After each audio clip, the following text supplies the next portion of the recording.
నమస్కారం, జే న్యూస్ వార్తలకు స్వాగతం. ముందుగా వార్తలోని ముఖ్యాంశాలు. హైదరాబాద్ అభివృద్ధిపై సీఎం రేవంత్ సమీక్ష. స్కైవాక్ మల్టీ లెవెల్ పార్కింగ్ పై అధ్యయనం ఆదేశం. శానిటేషన్ నిర్లక్ష్యంపై సస్పెన్షన్ హెచ్చరిక. మున్సిపల్ ప్రతినిధులకు ప్రత్యేక శిక్షణ ఆదేశం.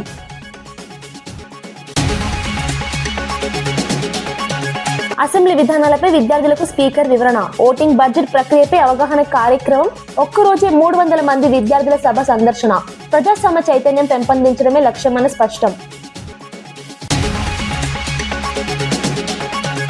జగన్ అభివృద్ధికి వ్యతిరేకి అన్న మంత్రి పార్థసారథి. బిల్ గేట్స్ పర్యటనపై విమర్శలపై మండిపాటు. పెట్టుబడులకు అడ్డంకులు సృష్టిస్తున్నారన్న ఆరోపణ.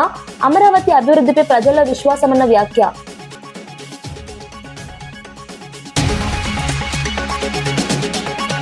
టీటీడీ నెయ్యి వ్యవహారంపై వరదు కళ్యాణి ప్రశ్నలు. ఇందాపూర్ సంస్థకు టెండర్ ఎలా అన్న డిమాండ్. హెరిటేజ్ సంబంధాలపై స్పష్టత కోరిన ఎమ్మెల్సీ. భక్తుల విశ్వాసంలో పారదర్శకత అవసరమన్న హెచ్చరిక. మదనపల్లి ఘటనపై కఠిన చర్యలు తీసుకుంటామన్న షాజహాన్ భాషా. నిందితుడికి గరిష్ట శిక్ష పడేలా చర్యల హామీ. సీఎం హోంమంత్రి దృష్టికి విషయం తీసుకెళ్లిన ఎమ్మెల్యే. బాధిత కుటుంబానికి న్యాయం జరిగే వరకు పోరాటం చేస్తామని హామీ. అంబటి ఇంటిపై జరిగిన దాడి కక్షపూరిత రాజకీయాల ఫలితమని మాజీ మంత్రి గుడివాడ అమర్నాథ్ ఆరోపించారు. రాంబాబును హతమార్చాలని జరిగిన దాడిలో బాధితులను జైల్లో పెట్టి ప్రేరేపించిన వారిని బయట తిరగనివ్వడం రాజ్యాంగ విరుద్ధమని మండిపడ్డారు.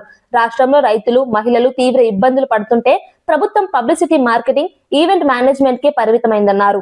రాష్ట్ర చరిత్రలోనే ఇది అత్యంత దారుణమైన బడ్జెట్ అని విమర్శించారు. బడ్జెట్ లో కనీస అవగాహన కూడా కనిపించడం లేదన్నారు. అప్పులు మాత్రమే పెరుగుతున్నాయని, తీసుకొచ్చిన సొమ్ము ఎక్కడికి పోయిందో చంద్రబాబు, లోకేష్లకే తెలుసని ఆరోపించారు. కక్షపూరిత రాజకీయాల్ని, జరుగుతున్నటువంటి రాజకీయ పరిణామాల మీద పెద్ద ఎత్తున రాష్ట్ర వ్యాప్తంగా చర్చ జరుగుతూ ఉంది. అందులో భాగంగా ఈరోజు వారిని ములాఖాతులో భాగంగా వారిని కలుగుతామని చెప్పి ఈరోజు రావడం జిల్లా పరిషత్ చైర్మన్ విజయనగరం సిన్సీన్ గారు, అలాగే మాజీ శాసనసభ్యులు, మాజీ ప్రభుత్వ విప్ అయినటువంటి ధర్మశ్రీ గారు అందరం కూడా ఈరోజు రావడం జరిగింది. ఇప్పుడు వారిని కలవాలని చెప్పి అనుకున్నాం, కానీ కాస్త నీరసంగా ఉంది. మధ్యాహ్నం తర్వాత కలుద్దామని చెప్పి వారు విల్లింగ్నెస్ని మధ్యాహ్నం తెలియజేయడంతో మళ్ళీ 3 గంటలకి కలవాలని చెప్పి నిర్ణయం తీసుకున్నాం. ఈ జరిగినటువంటి ఇన్సిడెంట్లో ఏదైతే రాంబాబు గారి మీద జరిగినటువంటి దాడి, వారిని హతమార్చాలని చెప్పి జరిగినటువంటి దాడి, వారి కుటుంబం మీద జరిగినటువంటి దాడి, వారి ఇంటి మీద జరిగినటువంటి దాడి కాబడినటువంటి వారందరూనేమో నష్టపోయి జైల్లో ఉన్నారు. దాడి చేసినటువంటి వారు, తిట్టినటువంటి వారు, ప్రేరేపించినటువంటి వారు, ఇంటి మీద దాడికి వచ్చినటువంటి వారు, వారిని హతమార్చాలని చెప్పి చూసినటువంటి వారు, ఇంటికి నిప్పు పెట్టినటువంటి వారు బెయిల్ మీద బయట తిరుగుతూ ఉన్నారు. ఇది రాష్ట్రంలో నడుస్తున్నటువంటి రాజ్యాంగం. ఈరోజు ఎంత పెద్ద ఎత్తున రైతులు కానీ, మహిళలు కానీ, నిరుద్యోగ యువత కానీ రాష్ట్రంలో ఇబ్బందులు పడుతూ ఉన్నటువంటి పరిస్థితుల్లో వారు అధికారంలోకి వచ్చి 2 సంవత్సరాలు పూర్తవుతూ ఉన్నా వారిని పట్టించుకునేటువంటి నాదుడు ప్రభుత్వంలో లేడు అనేటువంటి మాట రాష్ట్రంలో ఉన్నటువంటి పేదవాడు గగ్గోలు పెడతా ఉన్నా ఇవేవి కూడా వారికి పట్టట్లేదు. కేవలం 20 మాసాల్లో పబ్లిసిటీ, మార్కెటింగు, ఈవెంట్ మేనేజ్మెంటు ఇవి మాత్రమే ఈ రాష్ట్రంలో జరుగుతూ ఉన్నాయి తప్ప రాష్ట్రంలో ఏ రంగానికి కూడా మేలు చేసినటువంటి పరిస్థితిలో ఈ ప్రభుత్వం లేదు. నిన్న మొన్న బడ్జెట్ ప్రవేశపెట్టారు. మొట్టమొదటిసారి అసలు అప్పు ఎంత తీసుకున్నారో, ఎంత ఖర్చు పెట్టారో, దేనికి ఖర్చు పెట్టారో, బడ్జెట్ ఎస్టిమేట్స్ ఏంటో కనీస అవగాహన లేనటువంటి కూర్పు ఏదైతే ఉందో నాకు తెలిసి బహుశా స్వతంత్రం వచ్చిన తర్వాత ఆంధ్రప్రదేశ్ రాష్ట్ర చరిత్రలో ప్రవేశపెట్టినటువంటి బడ్జెట్ ఏదన్నా ఉందంటే మొన్న ప్రవేశపెట్టినటువంటి బడ్జెట్.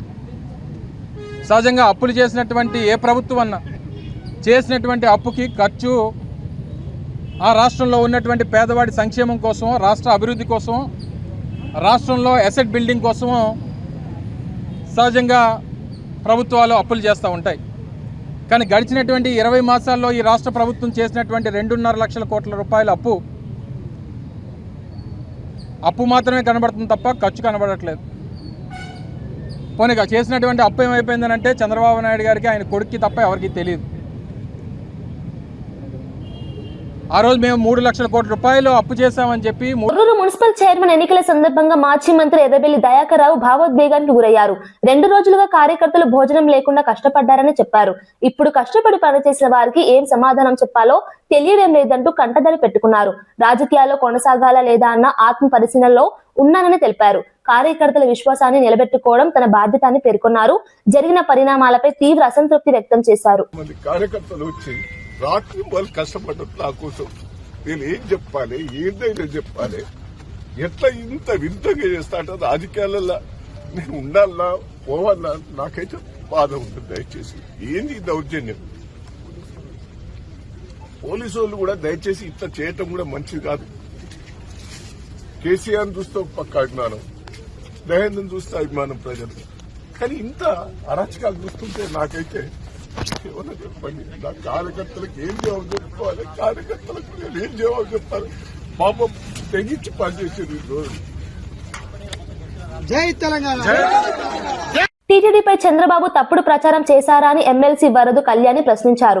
2014 నుంచి 2019 మధ్య కల్తీ నెయ్యి సరఫరా చేస్తుందని చెప్పి ఇందాపూర్ సంస్థను రిజెక్ట్ చేశారని గుర్తు చేశారు.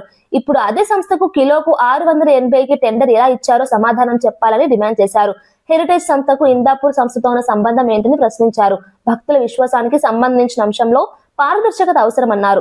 ఈ వ్యవహారంపై పూర్తి వివరాలు వెల్లడించాలని కోరారు. ప్రభుత్వం స్పష్టత ఇవ్వకపోతే ప్రజల్లో అనుమానాలు పెరుగుతాయని హెచ్చరించారు. నెయ్యి దొరుకుతుందా అనేసి అతనే మాట్లాడడం జరిగింది.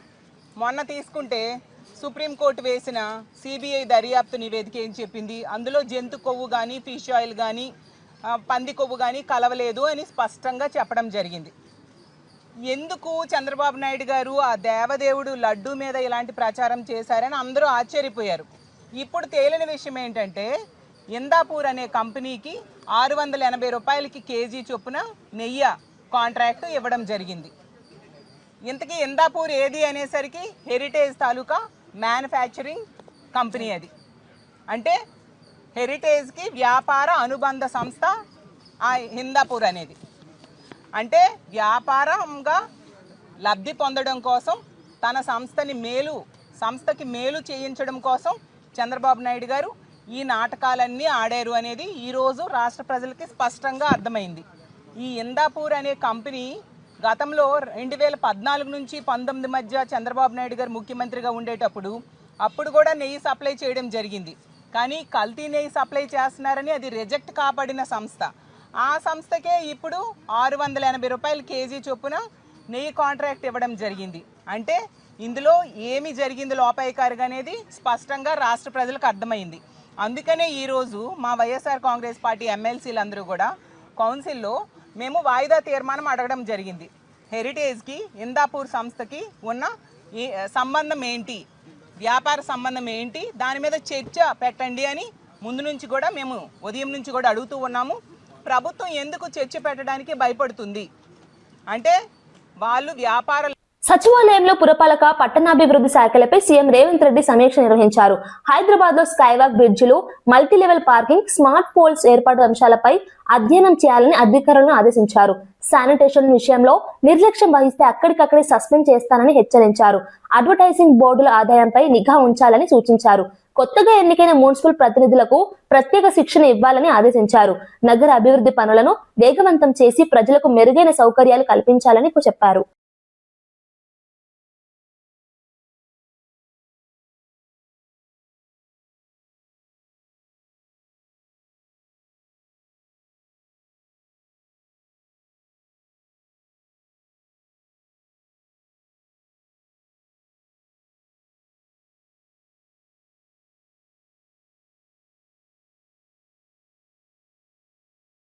చైర్మన్ పీఠాన్ని కాంగ్రెస్ పార్టీ దక్కించుకుంది. హోరాహోరీగా సాగిన ఎన్నికలో కాంగ్రెస్ బీఆర్ఎస్ పార్టీలకు చెరో 16 ఓట్లు రావడంతో అధికారులు లక్కీ డ్రా నిర్వహించారు.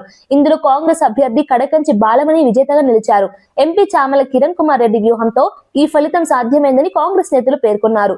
ప్రజాస్వామ్య తీర్పు ముందు డబ్బు, రౌడీ రాజకీయం ఓడిపోయిందని ఎంపీ చామల వ్యాఖ్యానించారు. ఫలితంతో స్థానికంగా రాజకీయ చర్చలు జోరందుకున్నాయి. అధికార యంత్రాంగాన్ని పూర్తి స్థాయిలో వినియోగం చేసి గెలుచుకున్నప్పటికీ హంగ్ ఏర్పడినటువంటి స్థానాల్లో ఒక భయానకమైనటువంటి వాతావరణాన్ని సృష్టించి బీఆర్ఎస్ పరంగా గెలిచినటువంటి వాళ్ళను చిన్నాభిన్నం చేసి ప్రలోభ పెట్టి ఎత్తుకుపోయి వాళ్ళకు మెజార్టీ లేకుండా దొడ్డిదారిలో గెలుచుకునేటువంటి ప్రయత్నం చేస్తా ఉన్నది. దీన్ని తీవ్రంగా ఖండిస్తా ఉన్నాం. ఇవాళ తొర్రూరు మున్సిపాలిటీ విషయానికి వచ్చినప్పుడు టీఆర్ఎస్ కు మెజార్టీ ఉన్న రకరకాల ప్రయత్నాల ద్వారా దాన్ని కైవసం చేసుకునేటువంటి ప్రయత్నం చేస్తే మా కార్యకర్తలకు నాయకులకు మనోధైర్యాన్ని ఇవ్వాలి, ఈ అక్రమాన్ని ఎదుర్కోవాలనేటువంటి ఆలోచనతో మేము తొర్రూరుకు పోయేటువంటి ప్రయత్నం చేస్తా ఉంటే నన్ను నా ఫ్లాట్ ముందే ముందస్తు వాళ్ళు హౌస్ అరెస్ట్ చేయడం జరిగింది. దీన్ని తీవ్రంగా ఖండిస్తా ఉన్నాం. అదే రకంగా ఈరోజు గౌరవ కేసీఆర్ గారి జన్మదినం మేము జన్మదిన కార్యక్రమాలు చేసుకోవాలి. తొర్రూరులో జరిగేటువంటి ఈ ఎన్నికల ప్రక్రియలో మాకు అన్యాయం జరగకుండా ఎదుర్కోవాల్సినటువంటి బాధ్యత ఉన్నది. కాబట్టి మేము పోలీసులకు సూచన చేస్తా ఉన్నాం, మీరు తెలిసి కావాలని చేస్తున్నారా తెలియక చేస్తున్నారా కానీ మీ చేష్టలు కాంగ్రెస్ పార్టీకి గెలుపుకు బీఆర్ఎస్ పార్టీ ఓటమికి కారణమయ్యే విధంగా ఉన్నాయి. కాబట్టి చట్టాన్ని న్యాయాన్ని గౌరవించాల్సినటువంటి పాటించాలి. మీరు దానికి భిన్నంగా ఒక పార్టీ ప్రయోజనాన్ని, ఒక పార్టీని ఓడించడానికి, ఒక పార్టీని గెలిపించడానికి చేస్తున్నటువంటి మీ ప్రయత్నాన్ని తీవ్రంగా ఖండిస్తా ఉన్నాం. ఖచ్చితంగా మేము తొర్రూరు వెళ్లి తీరాల్సింది. నైతిక విలువల పట్ల, ప్రజాస్వామ్యం పట్ల, ఎన్నికల వరకు ఇక్కడ 2-3 అంశాలు ఎన్నికల వరకు చేసినటువంటి అక్రమాలు అరాచకాలు వర్ణనాతీతం. కాంగ్రెస్ పార్టీ అన్ని అక్రమాలు అరాచకాలకు అనైతిక చర్యలకు పాల్పడ్డ తీర్పు బీఆర్ఎస్ పార్టీకి అనుకూలంగా వచ్చినటువంటి తీర్పును గౌరవించాల్సినటువంటి సంస్కారం వాళ్ళకు ఉండాల్సినటువంటి అవసరం ఉంది. దాన్ని కూడా ఇన్ని చేసి మళ్లీ మెజార్టీ రాకుండా మైనార్టీ వాళ్ళే గెలిపించుకునేటువంటి ప్రయత్నంలో భాగంగా ప్రలోభాలకు లోన్ చేస్తున్నారు, భయానక వాతావరణం సృష్టిస్తున్నారు. కాబట్టి ఖచ్చితంగా దయాకర్ రావు గారి వెంట మేమందరం ఉన్నాం. తొర్రూరులో గెలిచినటువంటి కౌన్సిలర్లను కాపాడుకోవాల్సినటువంటి బాధ్యత మెజార్టీగా ఉన్నటువంటి బీఆర్ఎస్ పార్టీ మున్సిపల్ చైర్మన్ గా గెలవాల్సినటువంటి అవసరాన్ని చాటడం కోసమే మేము తొర్రూరుకు పోయేటువంటి ప్రయత్నం చేస్తా ఉన్నాం. అక్రమంగా పోలీసులు వాళ్లకు ఇది వాస్తవంగా నేను హనంకొండ పట్టణంలో నా ఫ్లాట్ లో ఉన్నా. ఇంత అరాచకం అంటే పై స్థాయి నుండి అధికార దుర్వినియోగం ఏ స్థాయిలో జరుగుతుంది అనడానికి ఇది నిదర్శనం. ఒకవైపు తొర్రూరులో ఎన్నిక, మరొక వైపు ఇవాళ కేసీఆర్ గారి బర్త్డే. కేసీఆర్ గారి బర్త్డే అంటే తెలంగాణలో ఉన్నటువంటి ప్రతి తెలంగాణ వాదికి అది ఒక పర్వదినం. మేము ఈరోజు సంతోషంగా బర్త్డే జరుపుకోవాల్సినటువంటి తరుణంలో ఈ రకమైనటువంటి పోలీసు నిర్బంధం అనేది రేవంత్ రెడ్డి ప్రభుత్వానికి అనేక రకాలుగా చెప్పి చూసినాం. కాంగ్రెస్ కౌన్సిలర్లు కొందరు మద్యం సేవించి వచ్చి మహిళా సభ్యులను తాకరని చోట తాకారని మాజీ ఎమ్మెల్యే బాల్క సుమన్ తీవ్ర ఆరోపణలు చేశారు. మంత్రి వివేక్ ఆధ్వర్యంలోనే ఈ దౌర్జన్యం జరిగిందని మండిపడ్డారు. ఒక మున్సిపల్ కౌన్సిల్ కోసం ఇంత దుర్మార్గమా అని ప్రశ్నించారు. మా ఆడకూతుల గౌరవం కంటే మాకు ఏ పదవి పెద్దది కాదని స్పష్టం చేశారు. ఈ ఘటనపై పూర్తి స్థాయి విచారణ జరిపి బాధ్యులపై చర్యలు తీసుకోవాలని డిమాండ్ చేశారు. రాజకీయ దౌర్జన్యాన్ని సహించబోమని హెచ్చరించారు. మీలాంటి మనుషులు కాదా వాళ్ళు? తాకరాని చోట్ల వాళ్ళని తాకిర్రు. వీళ్ళు పోయి మా కౌన్సిలర్ రాజశేఖరు, వీణంక శ్రీను, భూమాగౌడు వీళ్ళు పోయి మంత్రిని దండం పెట్టి, సార్ ఏంటి సార్ మేము కూడా గిట్లయితుంది అంటే కనీసం మంత్రి చూసి కూడా చూస్తలేడట. మంత్రి ఆధ్వర్యంలో ఇవల్ల ఆడకూతుల మీద దౌర్జన్యం జరిగింది. వాళ్ళు ఇంట్లోకి వస్తూనే ఇప్పుడు మమ్మల్ని పట్టుకుని ఏడ్చిర్రు. మీ మీడియా వాళ్ళు విజువల్స్ తీసిర్రు. సిగ్గుండాలి మంత్రికి. గింత దుర్మార్గం ఒక్క మున్సిపల్ కౌన్సిల్ కోసం. ఇచ్చిపారేస్తాంపో, నువ్వు అడుగు, రిక్వెస్ట్ చేయి, ఇచ్చిపారేస్తాంపో కౌన్సిల్. మా ఆడకూతుల కంటే మాకు ఈ కౌన్సిల్ ఎక్కువ కాదు, నేను చెప్తున్నా పో. మా ఆడబిడ్డల మాన మర్యాదల కంటే నాకు ఈ మున్సిపాలిటీ సీట్ ఎక్కువ కాదు పో. సిగ్గుండాలా మీకు? షేమ్లెస్ పీపుల్ మీరు. గింత అనైతిక చర్యల, గింత దిగజారుడుతనమా? అరే ఎటువంటి కుటుంబం ఇది? ఎన్ని పదవులు చేసిరు ఈ ప్రాంతంలో? ఎంతమంది ఆడబిడ్డలు మీకు ఓట్లేసిరు? ఎంత గౌరవ మర్యాదలు ఉండే మీకు? ఇదేం సంస్కృతి, ఇదే సంప్రదాయం? ఏం చేసుకొస్తారు మొత్తం కాంగ్రెస్. అసెంబ్లీలో ఓటింగ్ ఎలా జరుగుతుంది, బడ్జెట్ లో ఏ అంశాలకు ప్రాధాన్యం ఉంటుందనే విషయాలపై AP assembly speaker Ayyanna Patrudu విద్యార్థులకు వివరణ ఇచ్చారు. శాసనసభను సందర్శించిన విద్యార్థులతో సరదాగా ముచ్చటిస్తూ వారి ప్రశ్నలకు ఓపిగా సమాధానాలు ఇచ్చారు. చట్టసభల పనితీరుపై అవగాహన కల్పించేందుకు ప్రత్యేక కార్యక్రమం నిర్వహిస్తున్నట్లు తెలిపారు. ఒక్కరోజే 300 మంది విద్యార్థులు సభా కార్యక్రమాలను ప్రత్యక్షంగా వీక్షించడం విశేషం. భావి పౌరుల్లో ప్రజాస్వామ్య చైతన్యం పెంపొందించడం లక్ష్యమని స్పష్టం చేసి విద్యార్థుల జిజ్ఞాస తనను ఆకట్టుకుందని పేర్కొన్నారు. Yes, sir. What is the important issue? What are the important issues we are considering when you are creating the budget? Three kartavya. Aam aadmi ka kartavya. It's a common citizen. Okay. Next. Second one is aam gaun aur garib ka kartavya. It means duty towards villagers and poor. Okay, 3 items. Okay. But my idea is first priority of education. Education is important. Thank you for the legislative assembly proceedings. It was a great learning experience for us. We as young citizens of Vivada School, it just gave us hope and confidence that our state is moving in the right direction. We feel proud and inspired to become responsible citizens of our state. Thank you so much once again. So want full confidence. First we have to. I was so excited when I was seeing the business. When I grow up, also I want to just join in the government. Government. Oh, nice. God bless you. Sir, how can children like a helping building a better state? How can children like First of all, you have to come in politics. You can take any decision in the office. First you complete your education, after that You are interested in politics? Okay, all the best. Tirumala laddu కల్తీ వ్యవహారం శాసన మండలిలో అట్టుడికింది. అధికార ప్రతిపక్ష సభ్యుల మధ్య తీవ్ర వాగ్వాదం చోటు చేసుకుంది. భక్తుల విశ్వాసానికి సంబంధించిన అంశంలో స్పష్టత ఇవ్వాలని ప్రతిపక్షం డిమాండ్ చేసింది. ప్రభుత్వం ఆరోపణలు ఖండిస్తూ తగిన చర్యలు తీసుకుంటున్నామని తెలిపింది. సభలో ఉద్రిక్తత పెరగడంతో పలుమార్లు సభా కార్యక్రమాలు అంతరాయం కలిగాయి. అంశంపై పూర్తి స్థాయి విచారణ జరిపి నివేదిక వెల్లడించాలని సభ్యులు కోరారు. దొంగన్నట్టుగా అధ్యక్ష, మేము దేని మీదైనా సరే చర్చించడానికి సిద్ధంగా ఉన్నాము. సంబంధం లేని ఇష్యూ అధ్యక్ష. హెరిటేజ్ కంపెనీకి తిరుపతి లడ్డూకి సంబంధం ఉంది.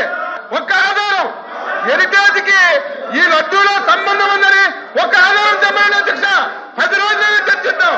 సంబంధం లేని ఇష్యూని ఏమాత్రం ఆధారం లేకుండా కావాలని చెప్పి ఒక రెప్యుటేషన్ ఉన్నటువంటి కంపెనీని ఈ శాసనసభలోకి తీసుకొచ్చి ఎంత రాద్ధాంతం చేస్తున్నారు అధ్యక్ష. వీళ్ళే మతం ఇది. వీళ్ళు చరిత్ర ఏంటి అధ్యక్ష? వీళ్ళు చరిత్ర ఏంటి? చిన్న పిల్లల్ని అడిగినా సరే ఏడు కొండలవాడ వెంకటరమణమూర్తి గోవింద అంటారు. ఈయన గాని ఈయన తండ్రి గాని 2 కొండలు ఉన్నారు అధ్యక్ష. పవిత్రం చేస్తున్నారు. వీళ్ళే మాట్లాడేది. 5 సంవత్సరాలు రాముడి తల్లి నరికారు, రథాలు నరికారు, తిరుపతి పవిత్రంగా పిలిచారు.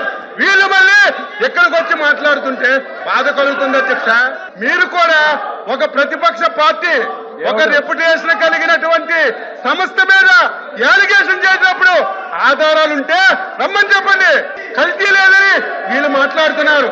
నిన్నటి వరకు టీటీడీ చైర్మన్ గా ఉన్నటువంటి గత ముఖ్యమంత్రి బాబాయ్ స్వయానా తిరుపతి తిరుమల లడ్డూలో కల్తీ జరిగిందని చైర్మన్ ఒప్పుకుంటే సిగ్గుపడాలి, లెంపలేసుకోవాలి. వీళ్ళు మాట్లాడుతున్నారు. మీరు కూడా ఖండించాలి. ఈ రోజు సభ జరపకూడదు. రేపు తెల్లవారి దొంగ పేపర్లో, సాక్షి పేపర్లో హెరిటేజ్ ఇష్యూ మీద శాసన మండలి స్తంభించిపోయిందని రాసుకోవడానికి డ్రామాలు ఆడుతున్నారు తప్ప ఇందులో వాస్తవం ఏముందో చెప్పమని చెప్పి నేను తెలియజేస్తున్నాను. మీరు కూడా మా లైన్ లోకి రావాలి, వాస్తవాలు అడగాలి, ఆధారాలు ఉంటే చూపించబడాలి. ఆ రకంగా మీరు పోడియం దగ్గర తీసుకొచ్చి ఈ విధంగా సభ నడపడం మంచి విధానం కాదు. మీరు సీరియస్ గా యాక్షన్ తీసుకోమని నేను కోరుతున్నాను అధ్యక్ష. ఎటువంటి ఆధారాలు లేకుండా ఇటువంటి నిందారోపణలు చేయడం మరేంది కాదు అధ్యక్ష. అదిగో పులి అంటే ఇదిగో తోకన్న చందంగా వాళ్లే రాసుకోవడం, వీడికి వచ్చేటువంటి మాట్లాడడం, పైగా కల్తీ గురించి మాట్లాడే హక్కు వీళ్ళకి ఎక్కడిది అధ్యక్ష? మద్యం కల్తీ, నూనె కల్తీ, నెయ్యి కల్తీ, సిమెంట్ కల్తీ, బంధాలు కలిపి, మానవ సంబంధాలు కలిపి వీళ్ళని కల్తీల గురించి మాట్లాడే హక్కు వీళ్ళకి అధ్యక్ష. ఏదైతే దేవుడి పేరు చెప్పి దేవదేవుని వీధిలో తీసుకొచ్చి చంద్రబాబు నాయుడు అనే వ్యక్తి ఎవరైతే ఈ రాష్ట్ర ముఖ్యమంత్రి వీధిలో తీసుకొచ్చి కల్తీ చేసి దారిద్ర్యం కోసం ఆయన అవినీతి కోసం ఏదైతే హిందూపుర సంస్థను తీసుకొచ్చి ఇక్కడ ఏర్పాటు చేశారో హిందూ సాంప్రదాయం గురించి మాట్లాడే నైతిక హక్కు వాళ్ళకి లేదు. తిరుమల తిరుపతి లడ్డూలో కల్తీ జరిగిందని నిన్నటి వరకు టీటీడీ చైర్మన్ గా ఉన్నటువంటి సుబ్బారెడ్డి గారే ఒప్పుకున్నారు. సిట్టు కూడా నడుస్తుంది. మొత్తం వ్యవహారం అంతా కూడా చర్చించడానికి సిద్ధంగా ఉన్నాము.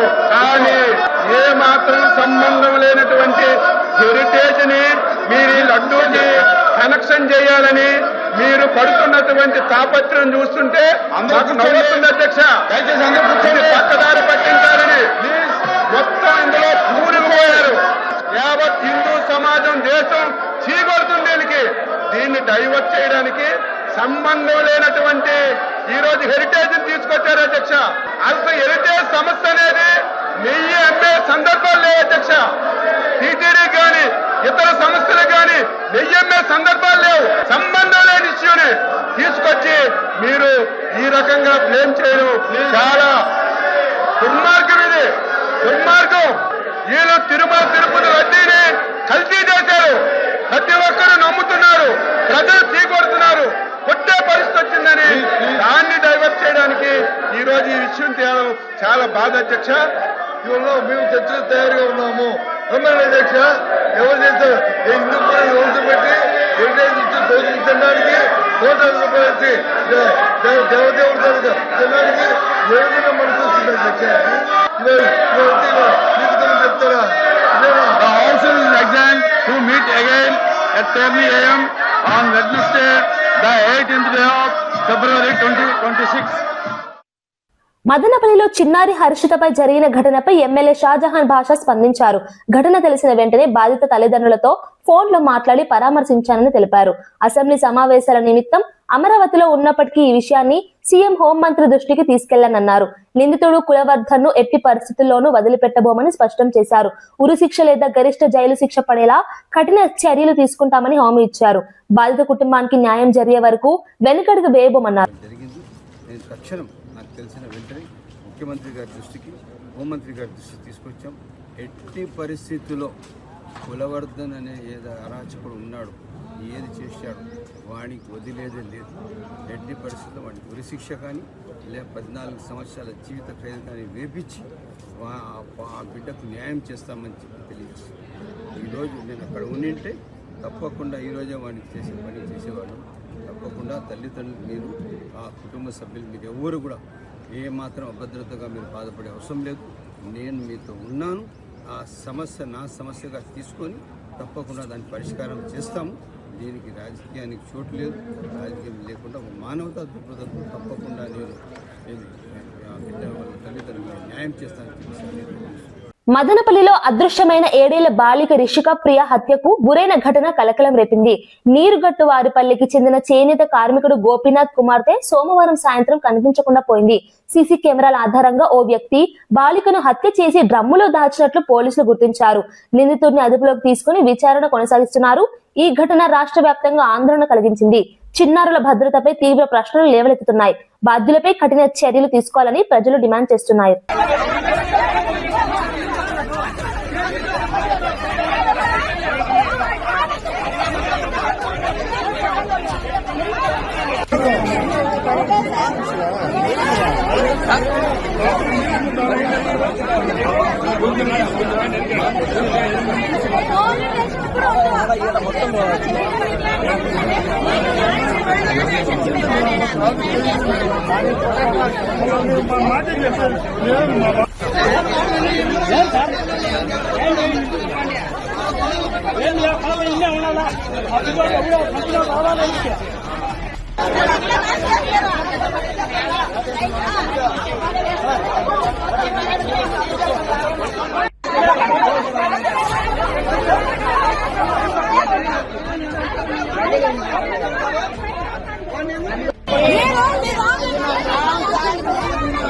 ఇప్పుడు ఇప్పుడు మీరు చంపుతారు,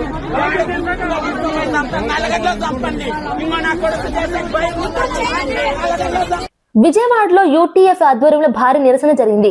రాష్ట్ర వ్యాప్తంగా తరలి వచ్చిన ఉపాధ్యాయులు 12వ పీఆర్సీ కమిషన్ చైర్మన్ వెంటనే నియమించాలని డిమాండ్ చేశారు. 29% ఐఆర్ ప్రకటించి పెండింగ్ డిఏలను విడుదల చేయాలని కోరారు. ఉద్యోగులు, పెన్షనర్ల బకాయిల చెల్లింపులకు స్పష్టమైన రూట్ మ్యాప్ ఇవ్వాలని డిమాండ్ చేశారు. హెల్త్ కార్డు, మెడికల్ బిల్లుల సమస్యలు పరిష్కరించాలని కోరారు. సిపిఎస్ రద్దు చేసి పాత పెన్షన్ అమలు చేయాలని డిమాండ్ చేశారు. ప్రభుత్వంపై ఒత్తిడి పెంచేందుకు ఆందోళనలు కొనసాగిస్తామని హెచ్చరించారు. అందరూ మన అట్ట పోతుంటే లాండ్ ఆర్ సార్ అంటారు. లాండ్ అని ఏదో మొత్తం జగన్మోహన్ రెడ్డి ఇక్కడ వరకు రానివాడు, చంద్రబాబు ఇక్కడ వరకు రానిచ్చాడు. ఓకే, ఆ మేరకు మీ ప్రజాస్వామిక స్ఫూర్తిని మేము అభినందిస్తాం. అర్థమైందా?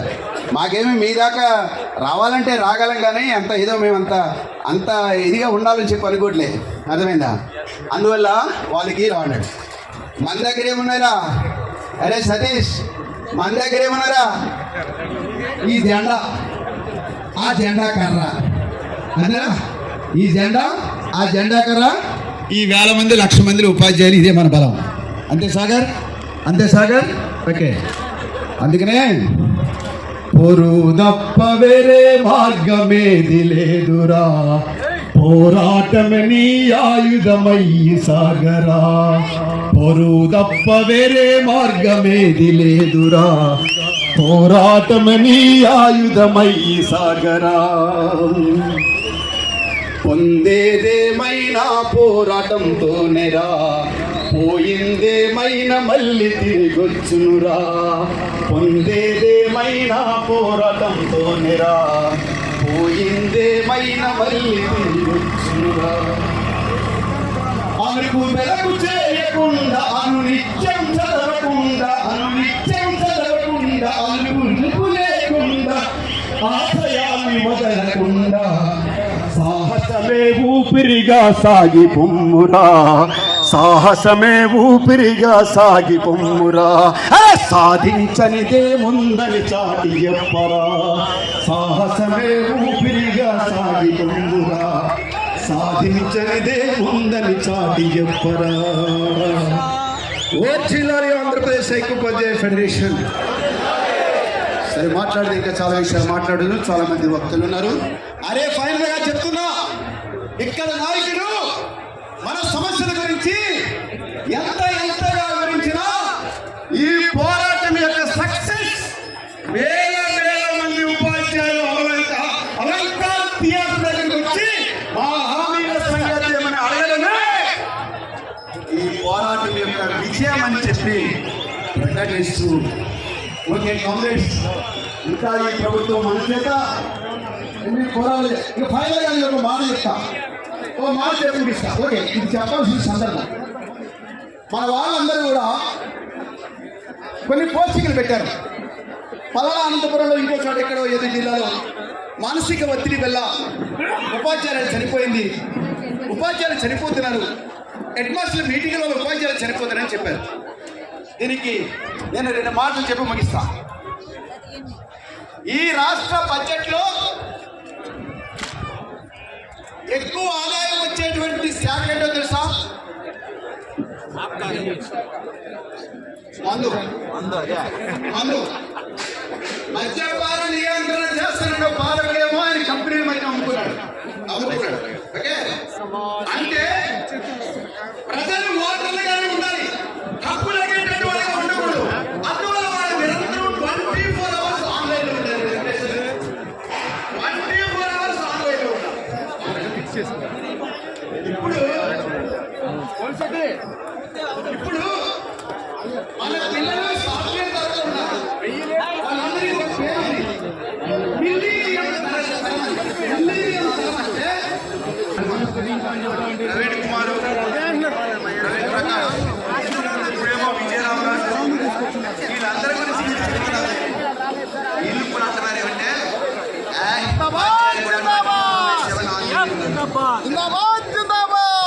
ఇది పట్టుకుని ముగించే ముందు ముఖ్యాంశాలు మరోసారి. హైదరాబాద్ అభివృద్ధిపై సీఎం రేవంత్ సమీక్ష. స్కైవాక్ మల్టీ లెవెల్ పార్కింగ్ పై అధ్యయనం ఆదేశం. శానిటేషన్ నిర్లక్ష్యంపై సస్పెన్షన్ హెచ్చరిక, మున్సిపల్ ప్రతినిధులకు ప్రత్యేక శిక్షణ ఆదేశం.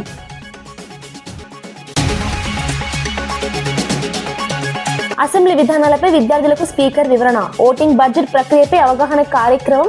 ఒక్కరోజే 300 మంది విద్యార్థుల సభ సందర్శన. ప్రజాస్వామ్య చైతన్యం పెంపొందించడమే లక్ష్యమని స్పష్టం.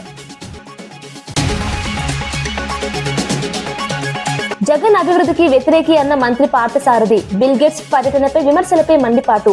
పెట్టుబడులకు అడ్డంకులు సృష్టిస్తున్నారన్న ఆరోపణ. అమరావతి అభివృద్ధిపై ప్రజల్లో విశ్వాసమన్న వ్యాఖ్య.